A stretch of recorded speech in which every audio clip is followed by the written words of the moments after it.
Hello everyone, welcome to Balwinder live YouTube channel. आज हम discuss करेंगे यहाँ पे सी सेट के 2012 के सारे रीजनिंग के क्वेश्चन, जितने भी इस पेपर के अंदर रीजनिंग के क्वेश्चन आए हैं उनका कंप्लीट एनालिसिस। इसके साथ अगर अभी तक आपने फिरदौसी बैच को नहीं देखा तो आप इसको स्टार्ट कर सकते हैं। ये आपको फ्री ऑफ कॉस्ट अवेलेबल मिलेगा इस यूट्यूब चैनल पे। लिंक आपको डिस्क्रिप्शन बॉक्स में अवेलेबल है, जिसमें आपको कंप्लीट अर्थमेटिक सिखाया गया, बिल्कुल बेसिक टू हाई लेवल, और विद मोस्ट इंपॉर्टेंट क्वेश्चन, और उनके क्वेश्चंस के शॉर्टकट क्या हो सकते हैं, इक्वेशंस क्या हो सकते हैं, वो सारा कुछ यहाँ पे आपको बताया गया है।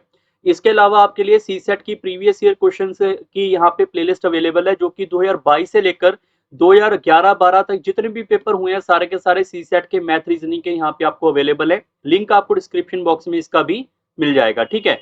इसके अलावा आपको इस यूट्यूब चैनल की प्लेलिस्ट को जरूर चेकआउट करना चाहिए, जिसमें आपको एफकैड का रीजनिंग के पीवाईक्यू मिल जाएंगे, फिरदौसी बैच मिल जाएगा, ठीक है। इसके अलावा 1 मिनट कंसेप्ट मिल जाएंगे, शेडर रीजन एरिया मिल जाएगा, सीएपीएफ के प्रीवियस ईयर क्वेश्चन मिल जाएंगे, लास्ट 20 साल के यूपीएससी ईपीएफओ के क्वेश्चन आंसर मिल जाएंगे। तो जो भी आप पढ़ना चाहते हैं वो यहाँ से पढ़ सकते हैं।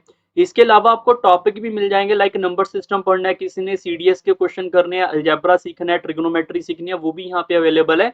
इनका भी सारे के सारे स्टूडेंट यहाँ से बेनिफिट है वो ले सकते हैं, ठीक है। तो स्टार्ट करते हैं आज के सेशन का पहला question. Consider the following statement, all artist R W H, some artists are DA, frustrated people to are prone to become DA। DA मैंने क्यों लिखा है, क्योंकि आपको क्या करना होगा, जैसे कोई बड़ा स्पेलिंग आता है उसको शॉर्ट फॉर्म में आप लिख सकते हैं। आप इस क्वेश्चन को ट्राई कर सकते हैं वीडियो पॉज करके, या फिर वेन डायग्राम का सहारा ले सकते हैं।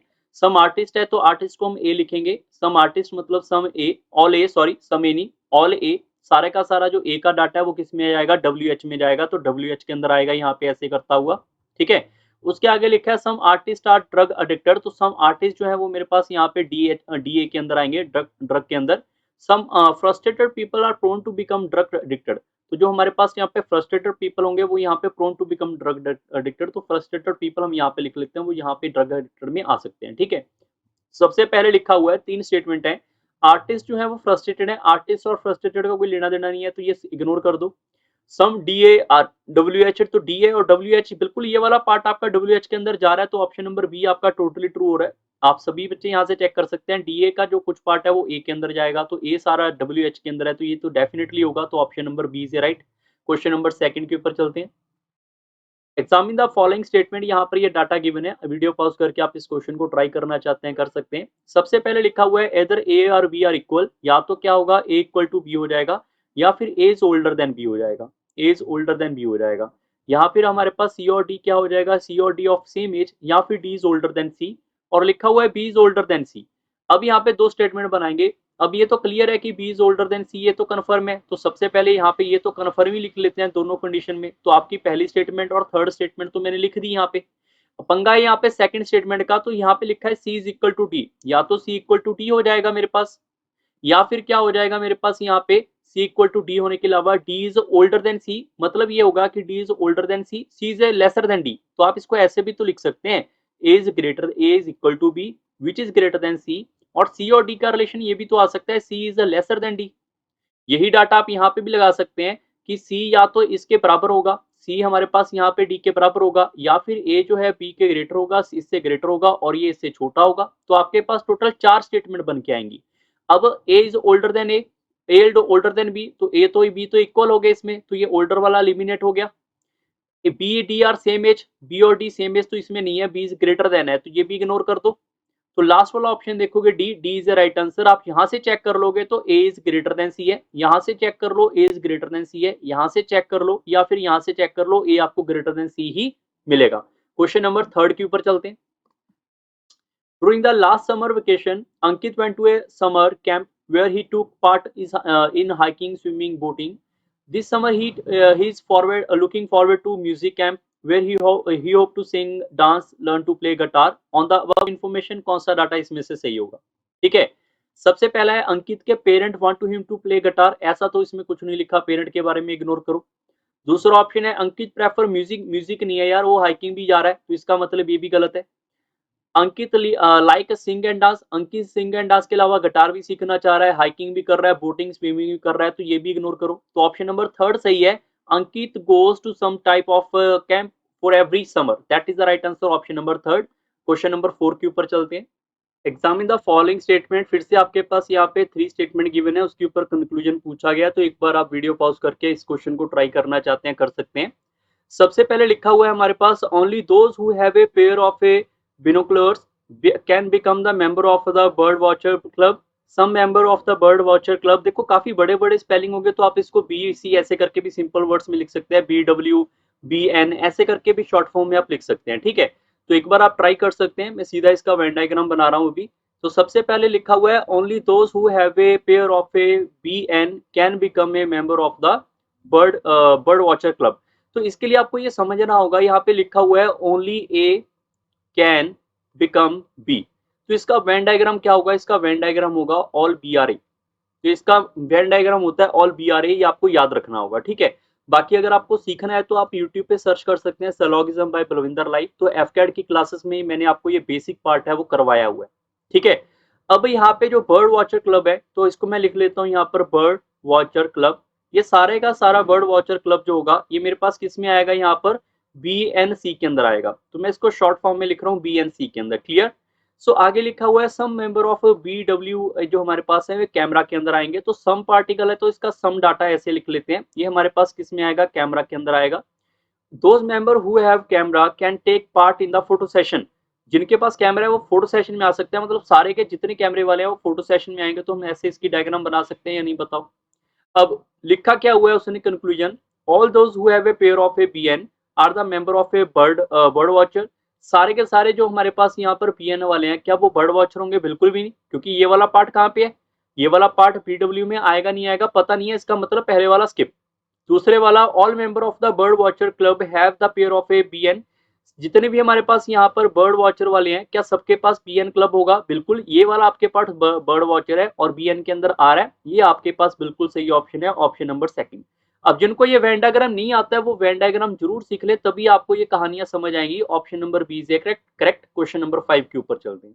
3 person ABC wore shirt of a black, blue and orange color, not necessary in that order, and pant of a green, yellow and orange color, not necessary in that order. No person wore shirt of a same pant, shirt and pant of a same color. Further, it is given. तो data आपके पास available है, video pause करके आप इस question को try करना चाहो कर सकते हो, ठीक है। सबसे पहले अगर मैं यहाँ पर बात कर लेता हूँ ए बी सी के बारे में, तो ए बी और सी, इसने लिखा हुआ है ए के पास की ब्लैक यहाँ पे शर्ट नहीं है, बी के पास ब्लू नहीं है, सी के पास ऑरेंज नहीं है, डी के पास यहाँ पे पेंट ग्रीन कलर की नहीं है, तो बी के पास क्या है, बी के पास यहाँ पे पेंट ऑरेंज कलर की है। तो बी का एक डाटा फिक्स होता हुआ नजर आ रहा है, मैं यहाँ पे लिख लेता हूँ पेंट। तो यहाँ से ये क्लियर हो चुका है कि इसके पास यहाँ पे ऑरेंज कलर की हमारे पास यहाँ पर क्या होगी, इसके पास पेंट होगी, ये कन्फर्म है, बी के पास ये कन्फर्म डाटा है, ठीक है। अब बात कर लेते हैं बी का ही उठा लेते हैं, दूसरा डाटा लिखा हुआ है कि बी के पास यहाँ पे ब्लू कलर का यहाँ पे क्या है, शर्ट नहीं है। तो बी के पास अगर ब्लू कलर का शर्ट नहीं होगा तो कौन सा बचेगा, ब्लैक एंड ऑरेंज। तो यहाँ पर ऑरेंज कलर हम शर्ट का ले सकते हैं क्या, चेक करो। आपको लिखा हुआ है कि यहाँ पे किसी पर्सन के पास शर्ट पैंट सेम कलर की नहीं होनी चाहिए, तो मतलब यहाँ पे ऑरेंज की शर्ट नहीं आएगी, तो इसके पास यहाँ पे ब्लैक कलर की शर्ट होगी, ये क्लियर हो चुका है, क्लियर।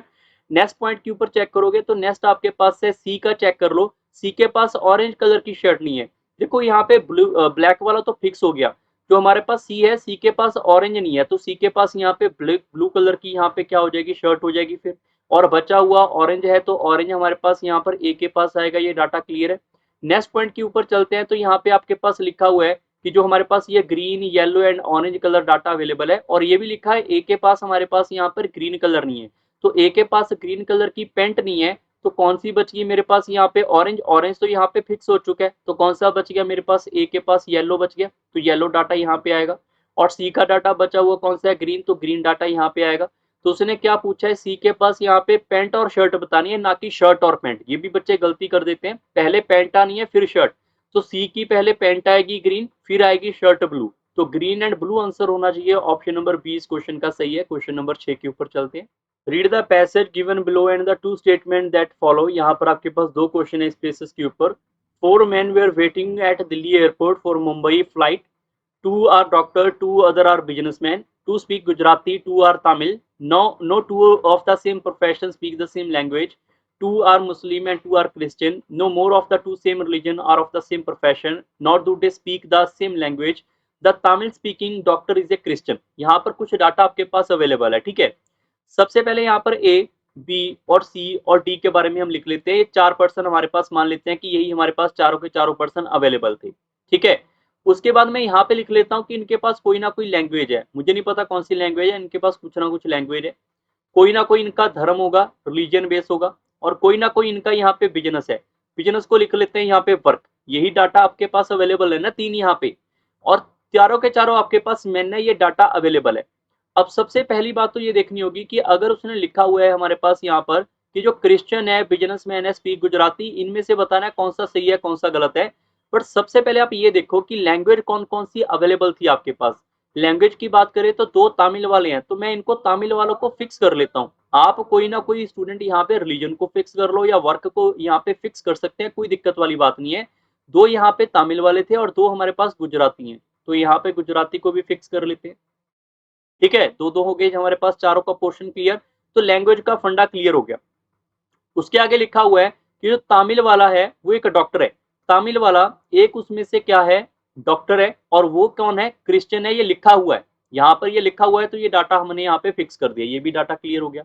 अब देखो आपको थोड़ी सी क्या करनी होगी, यहाँ पे शफलिंग करनी होगी, थोड़ा सा आपको अंडरस्टैंड करना होगा। कौन सा पार्ट, ये वाला पार्ट, कि no two of the same profession speak the same language. मतलब यहाँ पर अगर डॉक्टर है तो जो दूसरा डॉक्टर होगा, सेम प्रोफेशन वाला दूसरा डॉक्टर हुआ ना, तो दूसरा हमें तमिल वाला नहीं चाहिए, दूसरा हमें यहाँ पे गुजराती वाला चाहिए। तो ये कन्फर्म है, यहाँ पे डॉक्टर होगा ही होगा। और एक मेरे पास यहाँ पे कौन सा बच गया, बिजनेसमैन, तो एक इसमें से बिजनेस ले लेते हैं तमिल वाले में से, और एक इसमें से बिजनेस ले लेते हैं गुजराती वाले से। क्लियर है, ये भी फंडा क्लियर।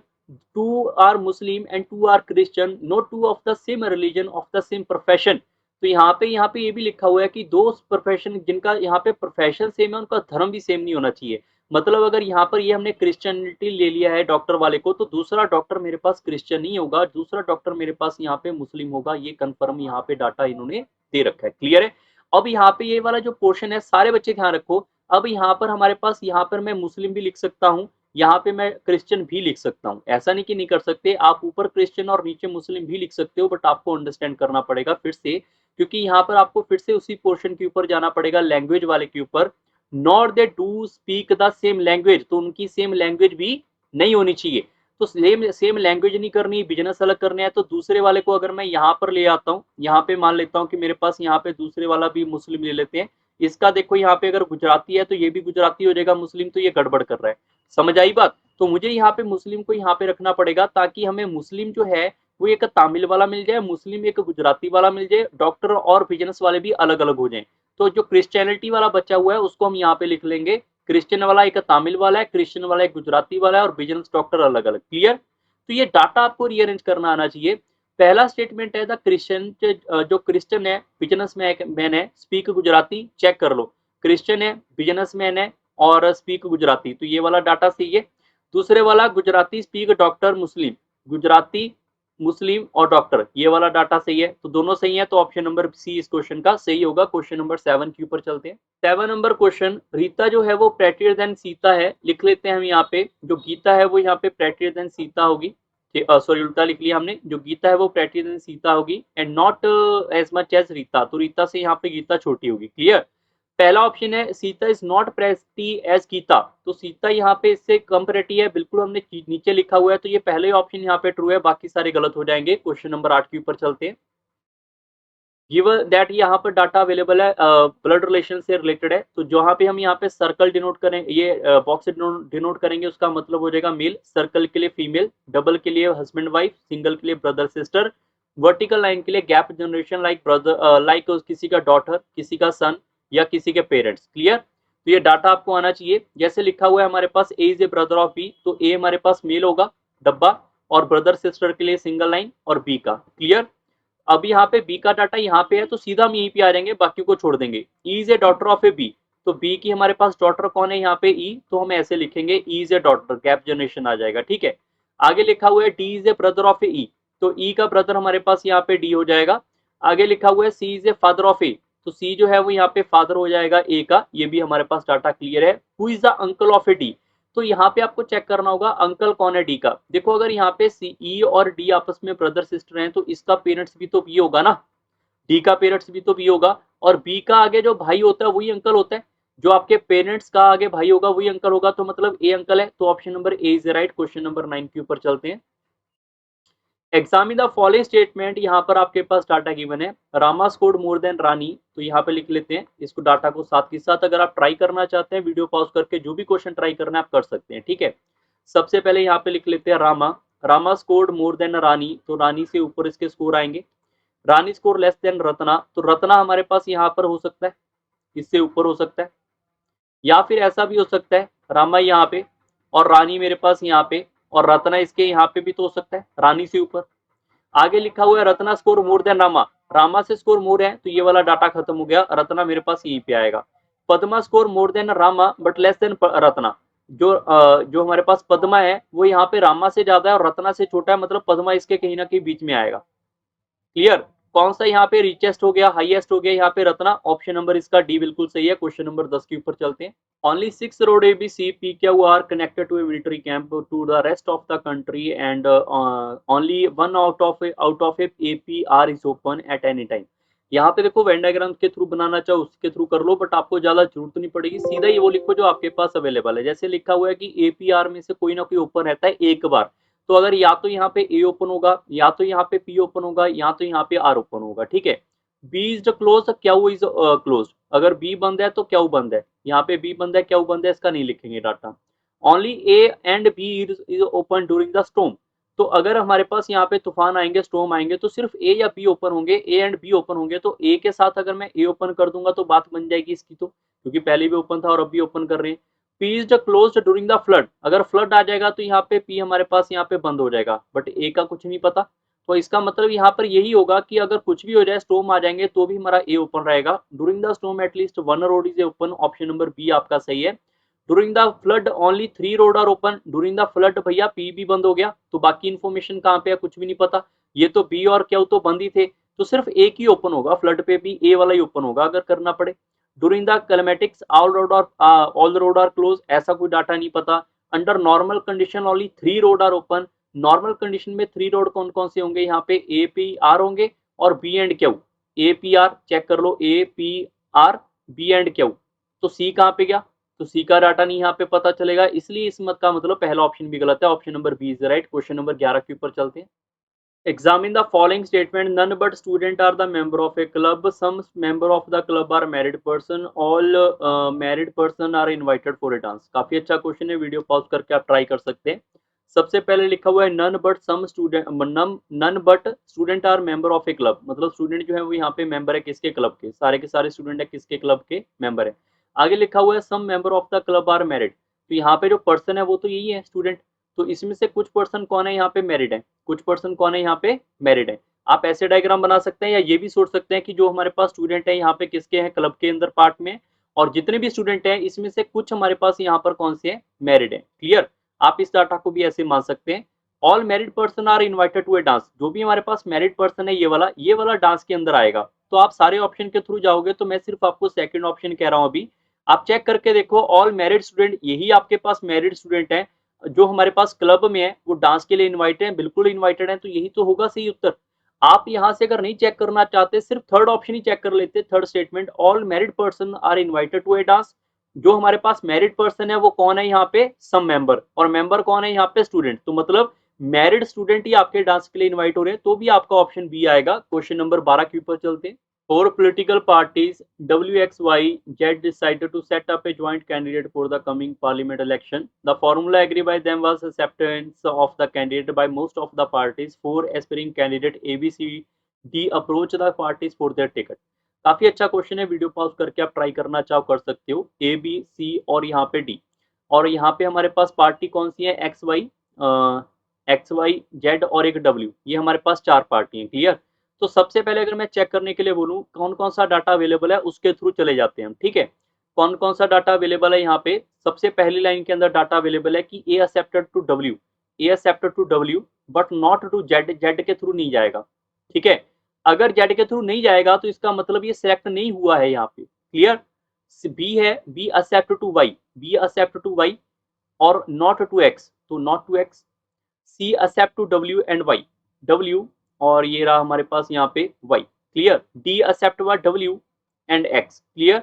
सो लिखा है when candidate B was preferred by W, B को प्रेफर कर दिया डब्ल्यू और जेड के थ्रू, तो बी को प्रेफर कर दिया डब्ल्यू जेड के थ्रू, स्टैंडर्ड की जो है सी जो है उसको एक्स एंड जेड ने प्रेफर कर दिया, एक्स ने भी कर दिया और जेड ने भी प्रेफर कर दिया।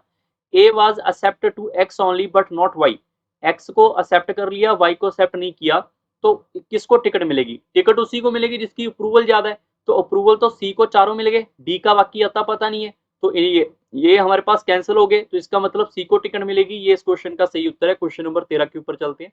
The element of the problem, यहाँ पर आपसे ये पूछा गया कि अगर हम लेफ्ट टू राइट जाएंगे तो इसके नेक्स्ट वाला पार्ट क्या होगा। इस टॉपिक का नाम है सीरीज नॉन वर्बल, ये भी आपको यूट्यूब पे मैंने करवाया हुआ है, वहां से आप फ्री ऑफ कॉस्ट सीख सकते हैं।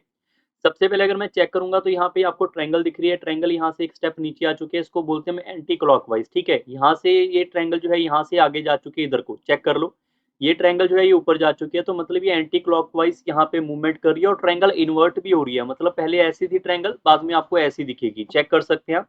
यहाँ पे ट्रायंगल यहाँ से उल्टी दिख रही है, बाद में यहाँ से फिर से इन्वर्टेड, फिर आगे से इन्वर्टेड, तो जो अगली बार आएगा वो ट्रायंगल का पोर्शन यहाँ पे आएगा और इन्वर्टेड में आएगा कुछ ऐसे। तो ये वाली ट्रायंगल आपकी यहाँ पे दिख रही है, बाकी कहीं पे नहीं है, तो ऑप्शन नंबर डी आपका सही होगा। क्वेश्चन नंबर 14 के ऊपर चलते हैं। ये आपके पास है डाइस से रिलेटेड क्वेश्चन, ये भी मैंने आपको यूट्यूब पे करवाया हुआ है, वहां से आप सीख सकते हैं। एफकैट के कोर्स में सारे मैंने डाइस के शॉर्टकट बताए हुए हैं। तो जब भी आपके पास ऐसा क्वेश्चन आएगा, उसने पूछा क्या हुआ है, what would be the face of opposite to white, तो व्हाइट के ऑपोजिट पूछा हुआ है, इसके ऑपोजिट। हमेशा याद रखो जब भी ऐसे डब्बा आएगा तो एक नंबर छोड़ के आपस में ऑपोजिट होते हैं। जैसे हमारे पास ये बी जी है, तो जी इस वाई को छोड़कर इसके साथ ऑपोजिट में आएगा, क्लियर है। तो मैं लिख सकता हूँ G is opposite to O, clear, इसके ऑपोजिट आएगा। उसके अलावा जो ये वाला पोर्शन है ये y को छोड़कर w के ऑपोजिट आएगा, तो b is opposite to w, और जो बचा हुआ है r is opposite to y। तो उसने पूछा क्या है हमारे पास यहाँ पे व्हाइट के ऑपोजिट, तो व्हाइट के ऑपोजिट b होगा। ये इस क्वेश्चन का सही उत्तर है। ऑप्शन नंबर यहाँ पे चलते हैं, क्वेश्चन नंबर चलते हैं यहाँ पे 15 के ऊपर। इस टॉपिक का नाम है वेन डायग्राम, तो ये भी काफी इंटरेस्टिंग क्वेश्चन आपके लिए बन जाएगा। इन द अबव फिगर यहाँ पर ये डाटा गिवन है, सर्कल जो हमारे पास पी है वो हार्ड वर्किंग है, क्या वो आपके पास इंटेलिजेंट है, ये डाटा अवेलेबल है। इसके थ्रू आप इस क्वेश्चन को ट्राई करना चाहते हैं, वीडियो पॉज करके कर सकते हैं, ठीक है।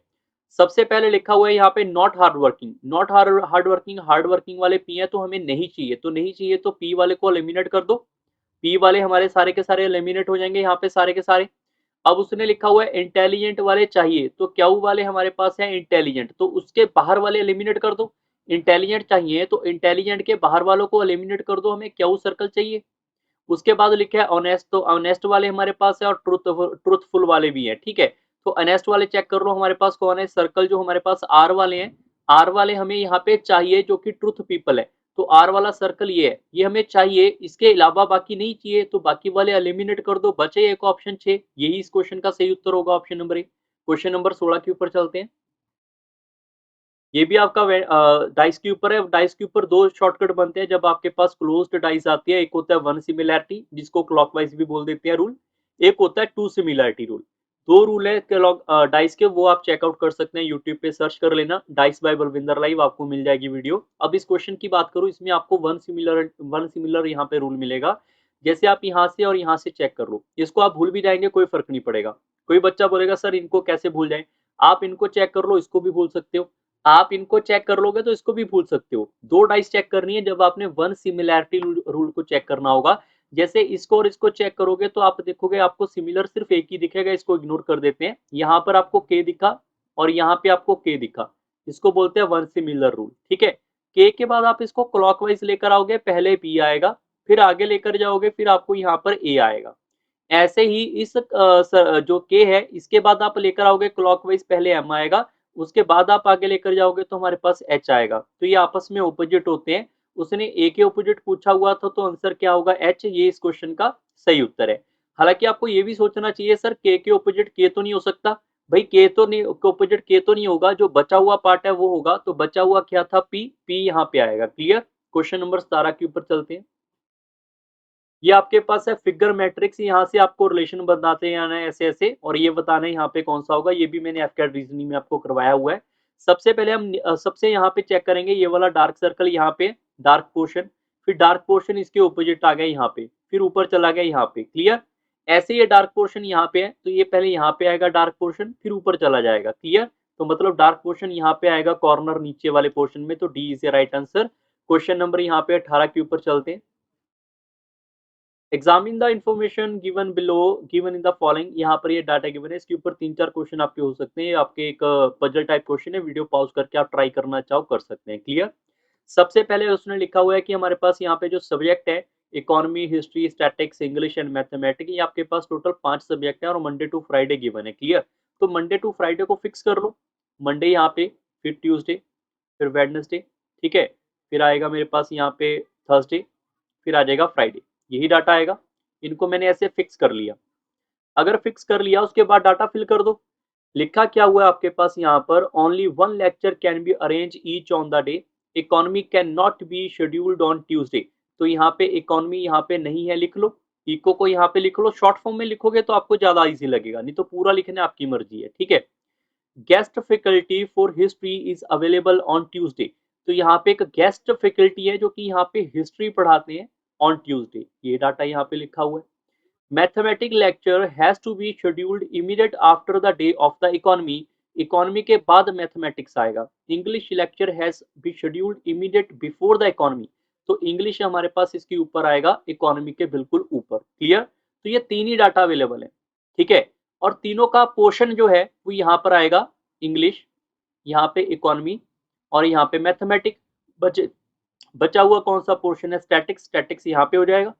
कौन सा डे पूछा हुआ है, मंडे का। देखो आप सारे क्वेश्चन को पढ़ोगे तो आपको एक ही आंसर मिलेगा, यहाँ पे स्टैटिक्स वाला नहीं है, स्टैटिक्स वाला पता है नहीं ना, तो वही आपके मोस्टली क्वेश्चन का आंसर होता है। तो डी इज राइट आंसर। वैसे भी चेक कर लो, मंडे आपका स्टैटिक्स का आएगा। क्लियर। क्वेश्चन नंबर 19 के ऊपर चलते हैं। इसी के ऊपर पूछा है which lecture is scheduled between statics and English. तो स्टैटिक्स और इंग्लिश के बीच में कौन सा लेक्चर आ रहा है, हिस्ट्री का। तो ऑप्शन नंबर आपका यहाँ पे हिस्ट्री का होगा, option number B is right. Question number 20 के ऊपर चलते हैं। Which lecture is the last one in the week. तो सबसे लास्ट में कौन सा लेक्चर आएगा हमारे पास यहाँ पे, मैथ का, फ्राइडे को। तो इसका मतलब आपका आंसर क्या होगा, इसका सी ऑप्शन हो जाएगा। क्वेश्चन नंबर 21 के ऊपर चलते हैं।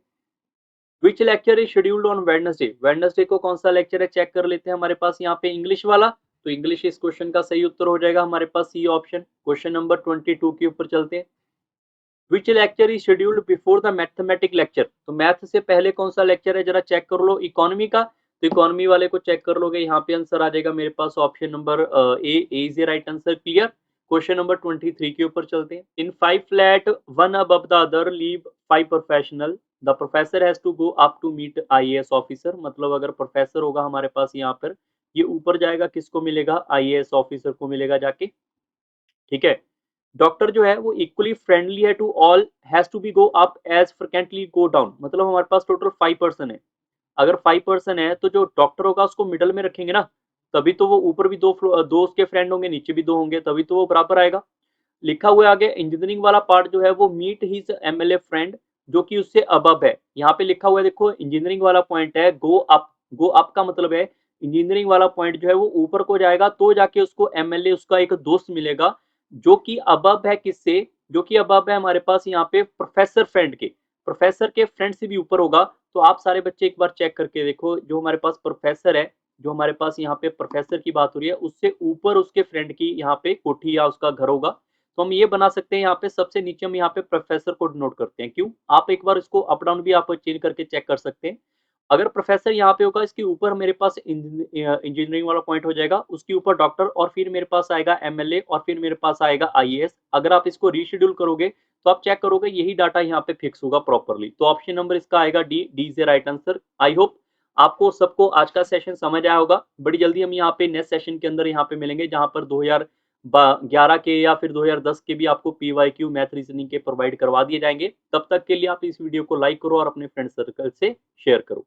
सो bye bye, take care and thank you everyone.